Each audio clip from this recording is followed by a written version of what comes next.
Good morning and welcome again to Word of Faith Fellowship radio program.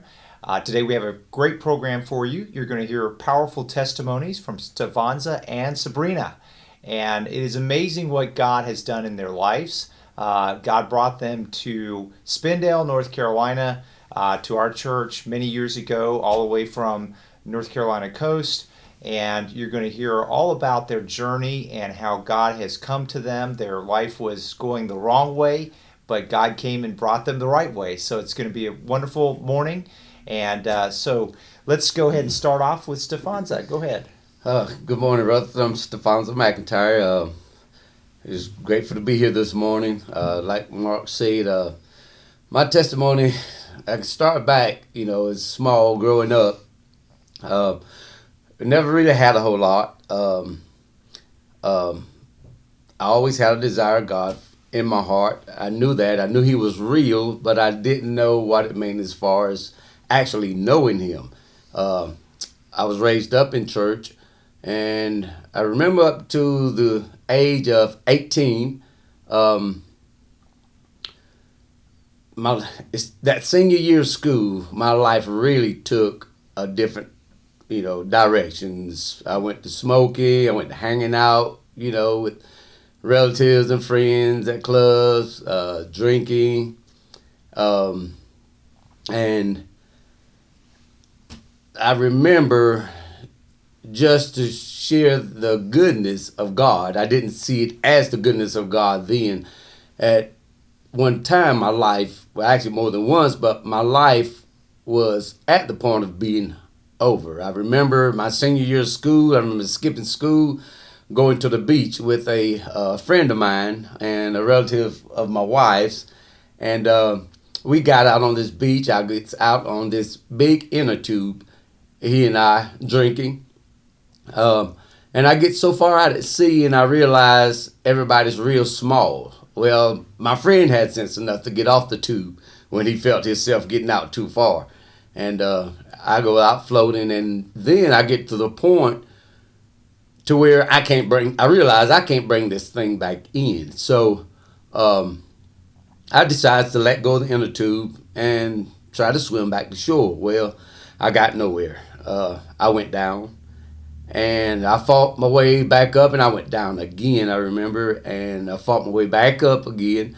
I went down, no inner tube anywhere, and I remember fighting up, and it was like I was at the point of that last time.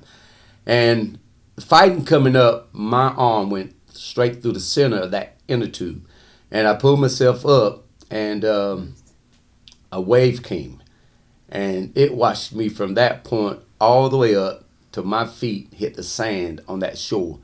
And I just realized, then, I thank God because I knew then that He did it. Yes.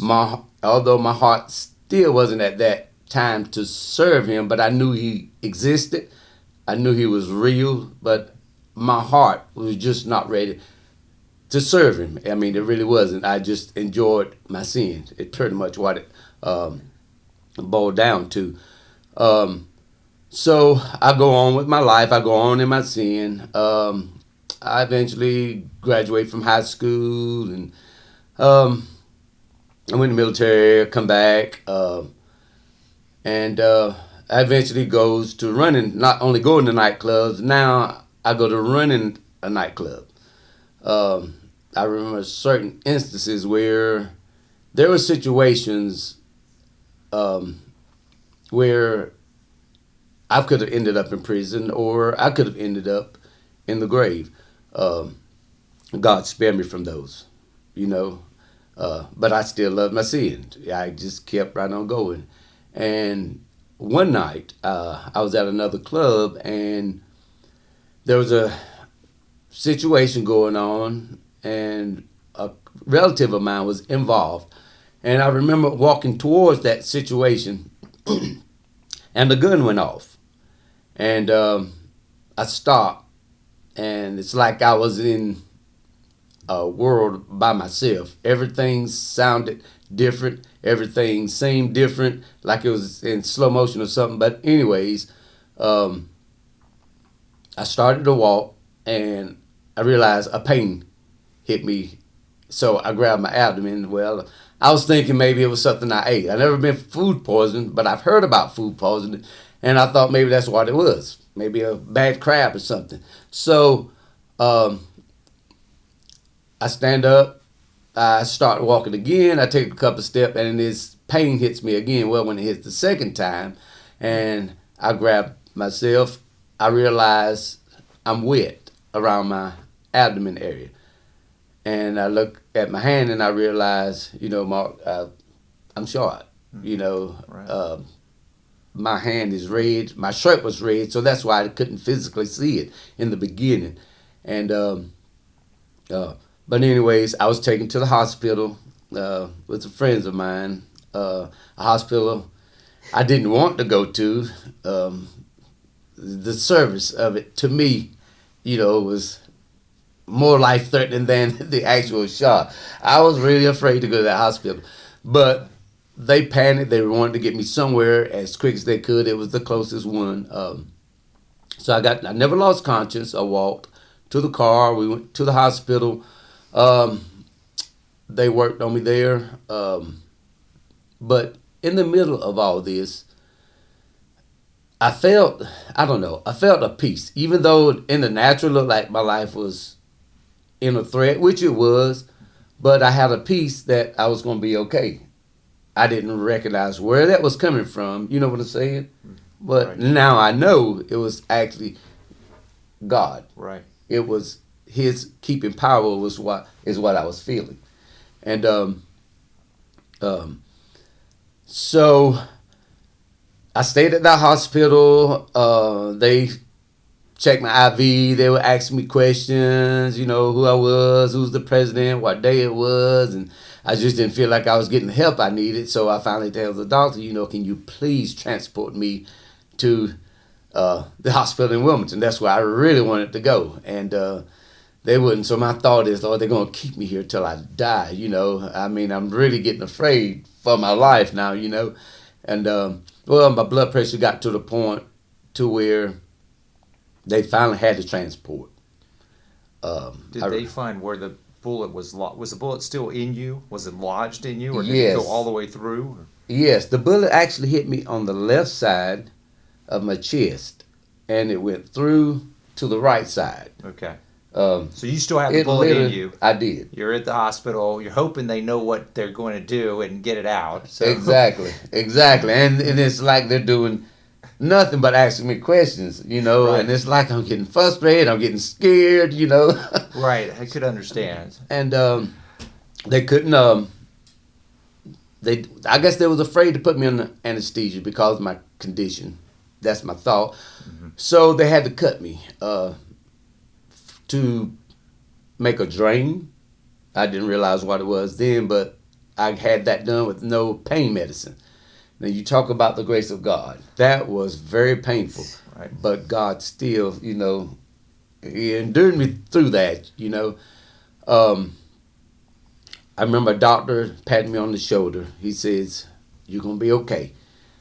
And a nurse behind him tells him, "Don't make any promises you can't keep." Oh. Then I'm really discouraged. Right. Um, so eventually my blood pressure to the point one says we've got to transport. I'm thinking, Lord help me. So they load me up in the ambulance. We start to the hospital that I really wanted to go to, and they had just constructed this new interstate from that hospital to Wilmington, and the ambulance or the caretakers in there, they're talking about the time that they're making on this new interstate and all, and they warned me in the beginning if I had any trouble breathing, to let them know.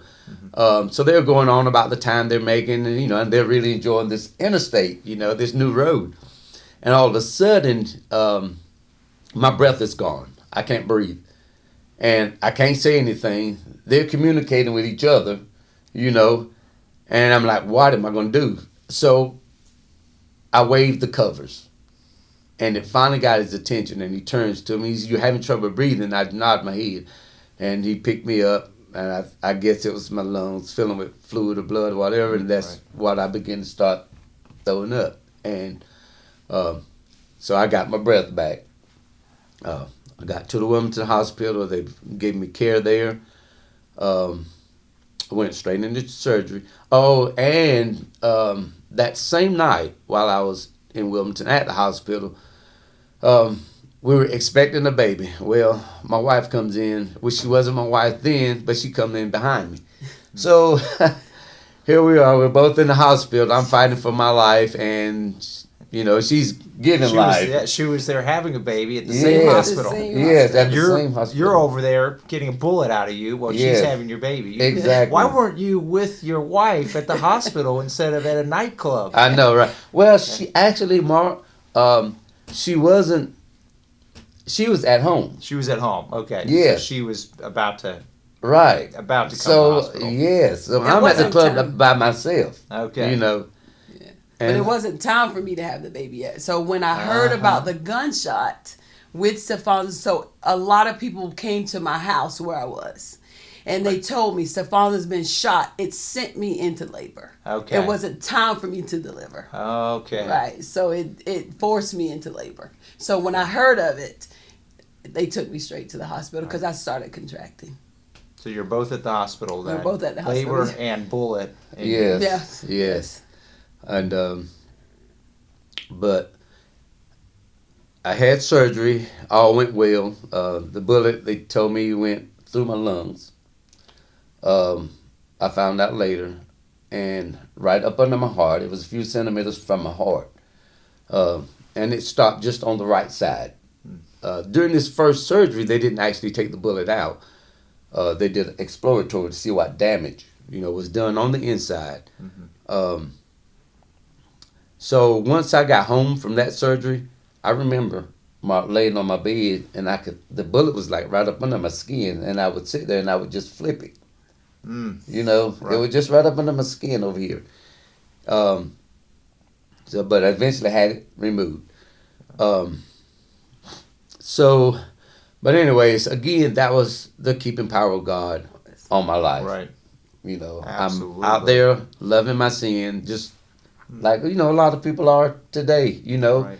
And you don't realize, just the dangers, the traps that the devil has. You know what I'm saying? Right. For us while we're out there. When you were doing the night clubbing, at any time did you said you grew up with a heart for God. I mean, were you Yes. going to church at all Yes. when you were doing the night clubbing? Yes, I was. Okay. Yes. I was going to church, but during then it's like we go to church, we leave church, and go straight to the nightclub. Either go there and start shooting pool until dark, and it's time for the music and all that. That was the lifestyle. But I knew it wasn't right. And at least I got convicted about that part. Eventually, I got convicted about that part. I knew I wasn't ready to give up my sins, so I just stopped going to church. Okay. Well, in the nightclub, you and I were talking about that. The lifestyle was gambling, drinking, yes, just the dancing, music, just all of those things the Exactly. world has. exactly. And the wages, what I think about, there's a scripture that talks about the wages of sin, Right. is death. I mean, it could be death naturally, which what could have happened in my case, Right. but it didn't, thank God. Or death spiritually, Right. and that's what was happening to me. I was dying spiritually. In the natural, it looked like, hey, we're having fun, but inside, my heart was longing for something else. Right. I knew God existed. I tried to have fun to appease myself, to make life as enjoyable as I could. It was like a font. You run in this club and you have all this money in your hand, and it just looked like you're doing so good. You know what I'm saying? Right. And life is just grand, when truly it wasn't, because for one, it wasn't what God intended for me, and it really wasn't what made me happy. Right. It was like acting happy. It was an act. because, I was hiding my true feelings. I didn't even know how to deal with what I truly felt. I had no direction, you know. But eventually, after all this, my wife decided, she had enough. This lifestyle is enough. And she told me she's going to start going to church. And I thought, well, good. I didn't think it would make a difference with her. I knew how it was with me. So my thinking, well, she'll be back, doing the same stuff. She started going to a church in Wilmington that was actually affiliated with Word of Faith. I didn't know it at the time, but after going there for a couple of weeks, I noticed the change, not in just my wife, but my daughter. She was at the time, I think, 6, about 6 years old. Yes. She seemed happy. I noticed that. That really drew my attention. So, in my thinking, something with this is really right, So, I decided to experience it for myself. I went to see what was going on. I remember the 10 Commandments, like coming up, that TV show is what I'm talking about with Moses and all that. I knew God was real. He was big. He was holy. You know what I'm saying? Those things I knew in my mind. But seeing the difference in my child, it was something my heart was longing for. My spirit was longing for. Right. For her. You know what I'm saying? But not just for her. I saw something in her that I wanted. So when I went to check this out, and I walked into that church, because I knew in my heart somewhere there's a people that really want to serve God. I knew that in my heart. And when I went in this church, the feeling that I felt in the spirit, I knew this is it. This was it. Everybody was happy. The children was happy. So I understood what happened to my daughter and what happened to my wife. So immediately then I decided, that's it.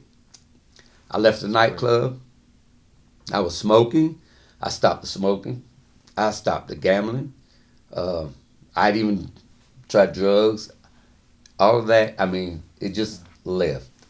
God strengthened my heart.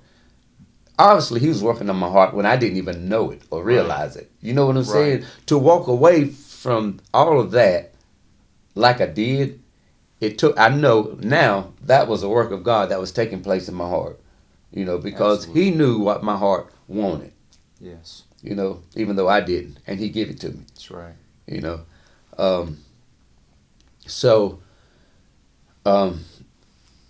Again. Well, we just have a few minutes left, and I want Sabrina to share, but just in a minute, if you could, just summarize, what can you share with people? Is there people from your past that you still talk to in that life? So what can you share with people about happiness?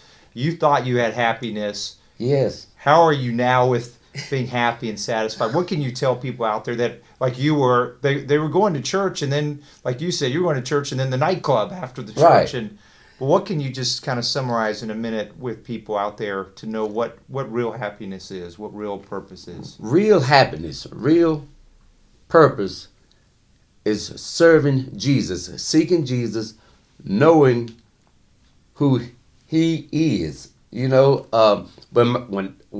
my lifestyle changed, when I thought doing what I thought was fun, it was not fun at all. Serving Jesus, he gives my life direction. That's right. He gives me purpose. My heart is fulfilled. That's what makes me happy. Absolutely. That, I believe, is what every heart longs for. I don't care who you are. You may be out there like I was, doing just whatever to make you feel happy. But God is that's true happiness. Absolutely. Well, and you are truly happy. I've been around you and your family. You're totally happy. It's a miracle. I was shocked when you were sharing your life with me, and I hadn't heard all of this until recently. You were sharing it, and you're a miracle. I mean, I thought about the bullet. You said it was a few centimeters from your heart. Yes. I mean, God protected you so much, you know, He did. and it's a miracle that you're here today, and it's a miracle that God not only protected you physically but spiritually. Exactly. Turn your heart. That's even the bigger. That's the bigger thing, spiritually. Because you were spiritually dying. Exactly. And you were in the natural, you were almost dying, but spiritually you were dying. Exactly.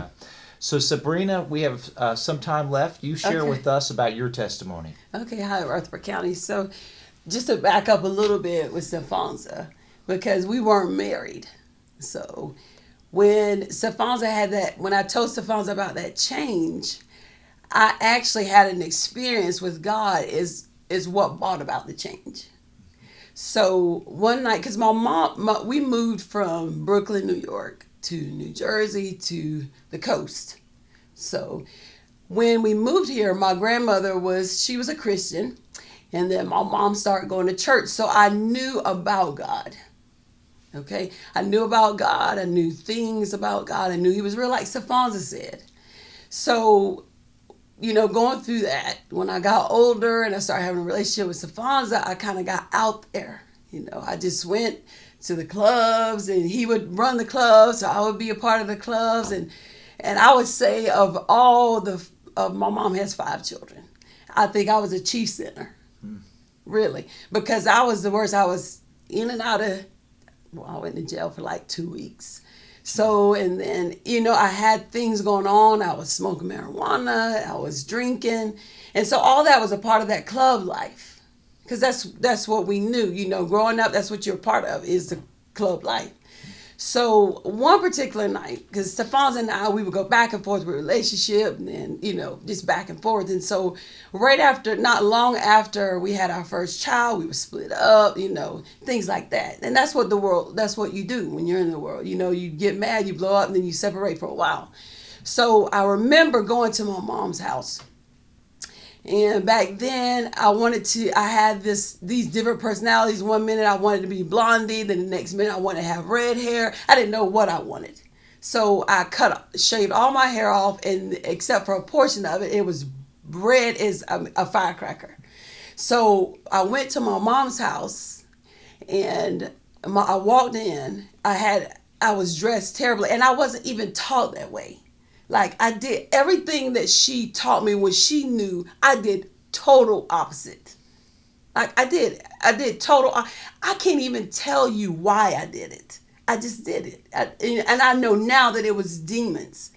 But I had this personality because if I wasn't fighting, I was in something all the time. So I remember one day, I went to my mom's house, and I had this red hair and all these different this clothes that I knew I shouldn't have had on. I didn't even know she was home. So she came out from her room, and my eyes got real big because I didn't know she was home. And she said to me, "You are headed for shipwreck."